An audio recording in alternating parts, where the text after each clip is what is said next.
folks, how's it going? Hello fellow riders. This is the next episode of the Garage Wars. So today we're going to talk a little bit more about further modification of my Harley 48. So today the aim is to remove the tank, alright? And then when I've got tanks off, I would like to take opportunity and do the wire tug. So I want to strip everything and then do the wire tug just to achieve this desirable view of the Harley engine. So we'll see how it goes. As always, I'm going to try to show you the best as I can what I'm doing. Again, I want to remind you that I don't have any technical knowledge about it. I just want to do it and see how it goes. Usually, usually I'm doing all right. If anything is wrong, I've got always backup from Harley. I guess I can take the bike there and ask them to fix it for me.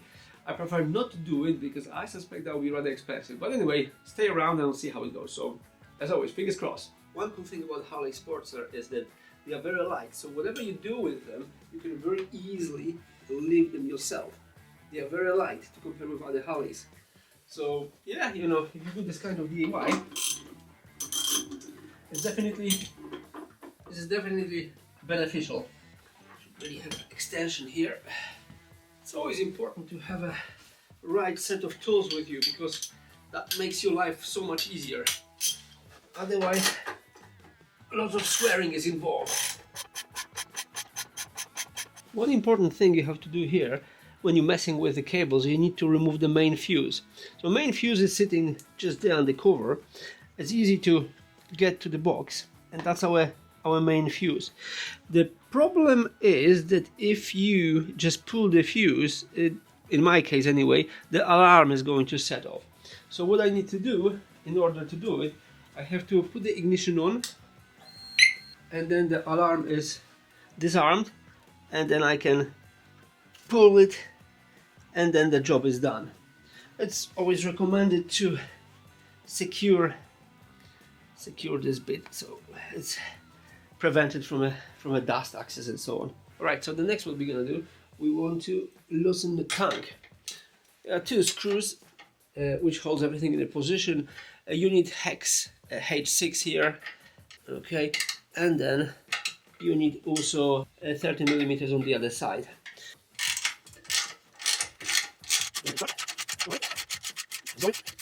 Remember that in my case it's not the standard. I already used the 2-inch lift kit for my tank, so it looks slightly different, or may look slightly different than yours. To be careful not to hit the tank, which I did many times. I still didn't learn my lesson. Right, so this is our first screw. Key is to secure everything together so you know where everything belongs. So before we start, I'll show you what I'm going to use for this. I'm going to use I might use the wire wrap. I'm not exactly sure if I'm going to use it or not. That depends how difficult it's going to be. For that purpose, you also need some sort of a tape. I'm going to use this fabric one. I couldn't get exactly the same one which the Americans recommend, but this one should do the job as well.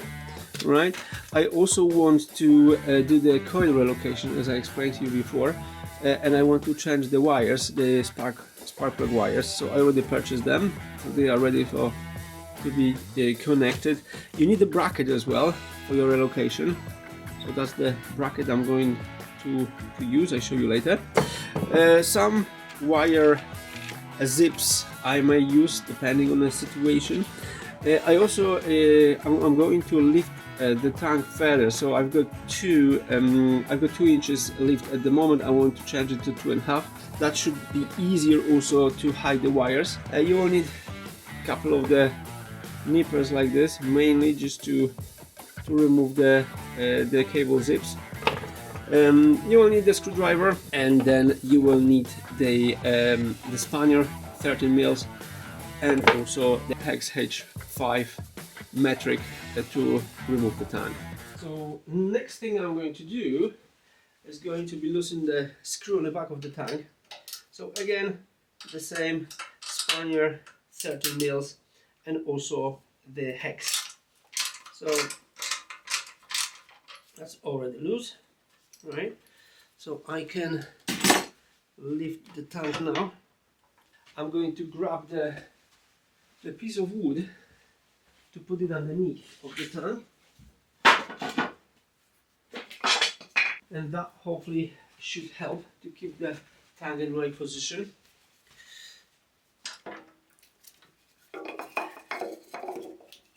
Now, so technically I could just start wire tip from here and coil relocation.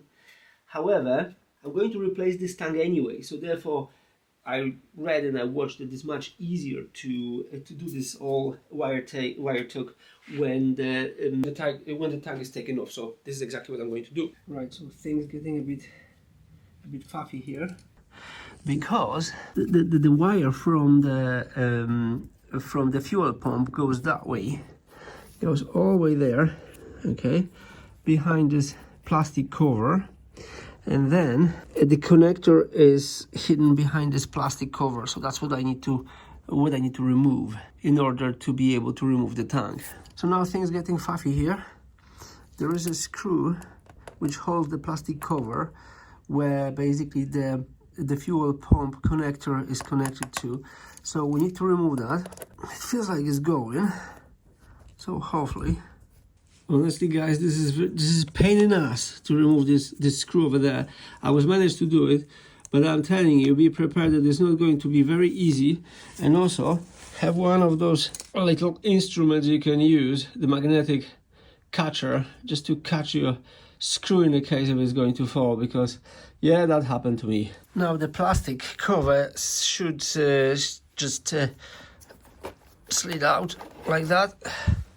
Yes, finally. That means that we've got an access to the all wires now, including the fuel pump connector, which is over there. Yeah, so it turns out basically that all what you need to do is to press the part and pull it gently, and here we are. So this is our fuel pump now disconnected. Now honestly I'm getting more and more scared, because I feel like there is no way back from it. So I'm going to put a bit of a cloth here to see, is it any leakage? Yeah, so that this is fine. The breather is disconnected now. From here we may have a bit of a petrol. We need to lift it up. Yeah, but not a lot, so cool. Before the final tank removal, we need to remove the back screws, which they are already loose, because as you remember we loosened them up before.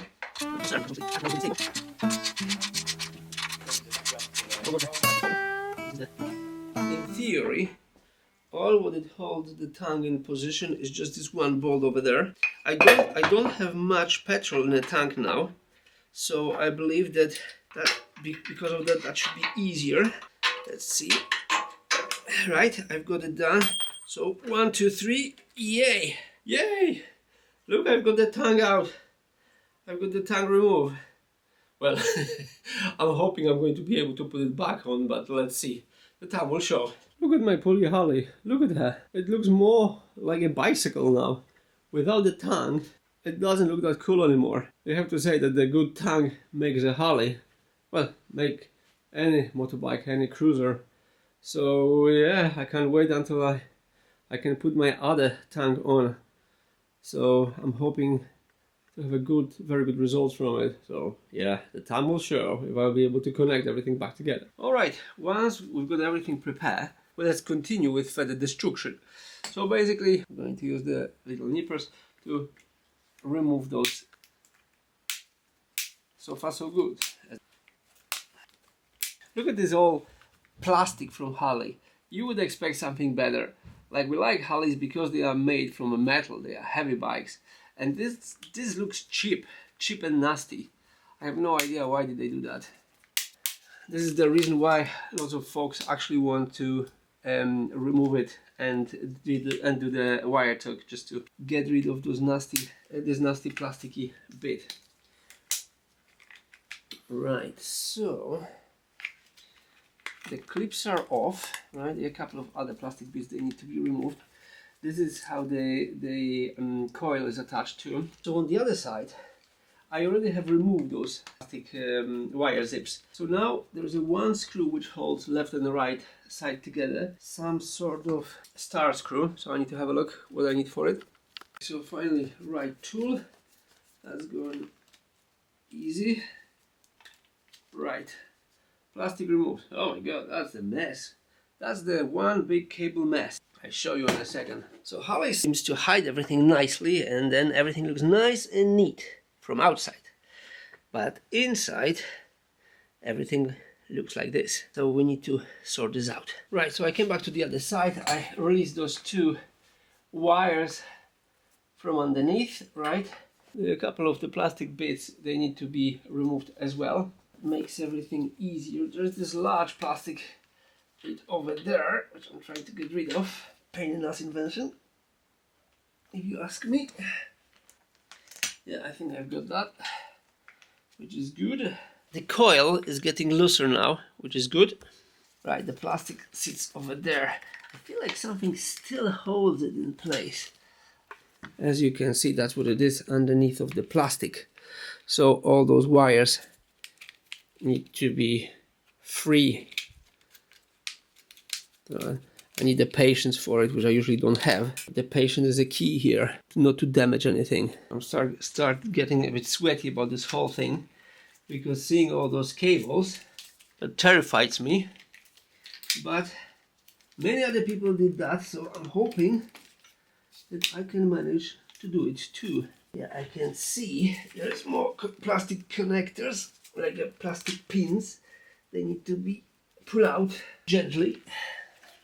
As always, gently. As people are saying it's easy peasy. Well, you know, I wouldn't say it's easy peasy. I would say it's a bit annoying, but I guess it's doable. Oh god. Right. Look at this plastic shed. Now what we have in here is a beautiful selection of the cables. So what we need to do, what is the aim here, is that we want to make it neat, then wrap it with a fabric tape, and then relocate it on the spine here. I would like to say I'm excited about it, but I'm not. Well, I'm excited about the final effect after that, but at that stage I'm only terrified. We'll see if I can manage to put everything together. So, right, that will take a bit of a time to sort all those cables out. First, we need to release them from those all not very nicely done wrapped. Another thing I'm thinking of is that probably all those connectors are unique and they can only be connected together. There's probably not much possibility to make mistake. However, I'm still going to mark everything so I know what's going where. I think the good idea now would be to remove the coil and then think about relocation. Let's see what we can do here. That's our coil. It has connector, which is easy to pull out, right? And then that's pretty much it. We can disconnect the spark plugs wires. Right. I feel like I'm getting deeper and deeper into it. So yeah, that's the coil. Coil removed. So now I have to think how I'm going to relocate it. I'm going to relocate it over there, and that should look much nicer. So yeah, okay. To mark all the wires. I know that the mechanics would laugh in my face, like what a freaking idiot, right? But I really don't know this stuff, and I don't want to make mistakes. So therefore, if I do it that way, I'm hoping that I'll be able to put it back. So in order to relocate the coil, I'll have to free the coil wire, which basically is attached to the main loom. I prefer not to use any scalpel, scissors or anything sharp in the case if I can damage the cables. So I'm just going to unwrap it slowly. Right, so that's done. And then you can see that this is our coil wire, which again is stuck here. And the key is to do everything slowly.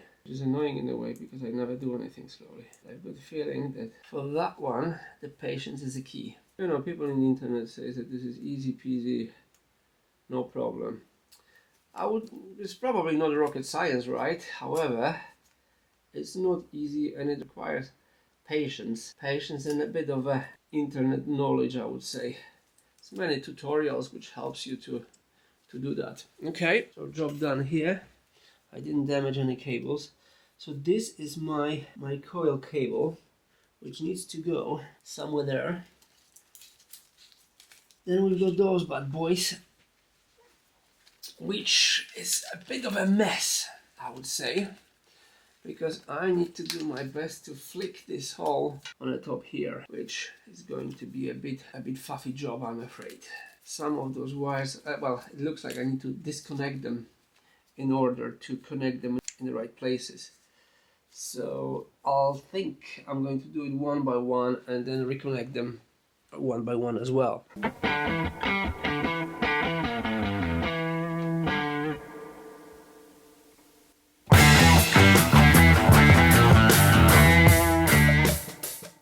Well guys, what can I say now? I can only say that I'm terrified because it's a mess.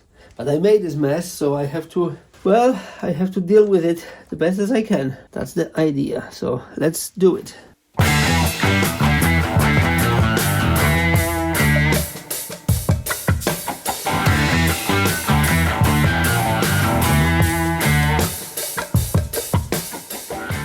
Alright folks, that's it for today. So I did some scary shit today, like with this wire I took. I hope it's going to work. I'm not going to test the bike until later on when I put the tag on, when I do the coil relocation and other things. So bear with me. We're going to get there at the end. Well, I hope so. At the moment, the bikes look terrible. So I'm hoping that I'm going to fix it. At the moment, I'm on the way down. But give me a couple of weeks and hopefully I'll be on the way up. So see you next time, guys.